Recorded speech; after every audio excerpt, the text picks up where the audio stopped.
أعوذ بالله من الشيطان الرجيم. بسم الله الرحمن الرحيم.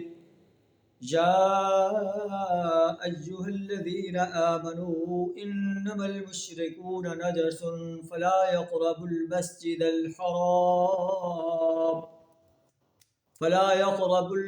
الحرام بعد عامهم هذا وإن خفتم عيلة فسوف يغنيكم الله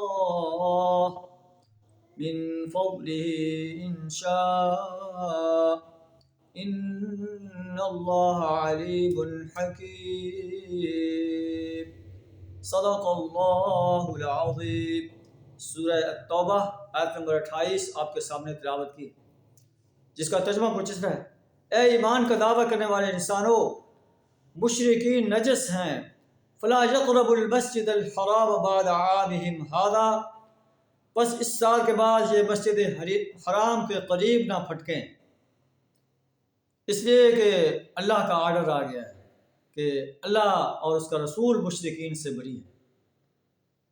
تو مشرک انسان بیت اللہ کا طواف نہیں کر سکتے، بیت اللہ کے اندر داخل نہیں ہو سکتے. 9 ہجری میں اعلان کر دیا گیا. اور ایک دن ایسا تھا کہ اسی مکہ سے نبی صلی اللہ علیہ وسلم کو نکال دیا گیا. آج نبی صلی اللہ علیہ وسلم کے ساتھی سے بیان کروایا جا رہا ہے کہ آج کے بعد تم مسجد حرام میں داخل نہیں ہو سکتے. وَإِنْ خِفْتُمْ عَيْلَةً فَسَوْفَ يُغْنِيكُمُ اللَّهُ مِنْ فَضْلِهِ إِنْ شَاءَ. اے اہل ایمان، اگر تمہیں تنگ دستی کا خوف ہے تو اللہ چاہے تو تمہیں اپنے فضل سے غنی کر دے. ان اللہ علیم حکیم، اللہ علیم و حکیم ذات ہے. اللہ سے دعا کریں ہمیں بھی اپنے دین کو غالب کرنے کے لیے اور باطل نظاموں کو مٹانے کے لیے اپنا مال، جان، وقت اور صلاحیت کھپا دینے کی توفیق عطا فرمائے. وآخر دعوانا الحمد للہ رب العالمین.